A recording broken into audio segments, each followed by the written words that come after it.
بسم الله الرحمن الرحيم.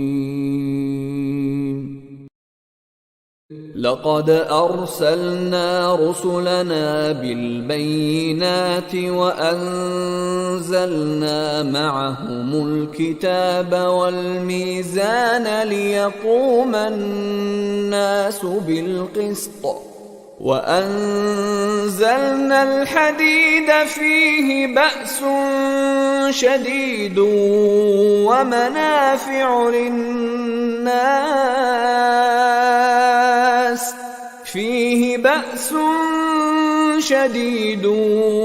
ومنافع للناس وليعلم الله من ينصره ورسله بالغيب إن الله قوي عزيز.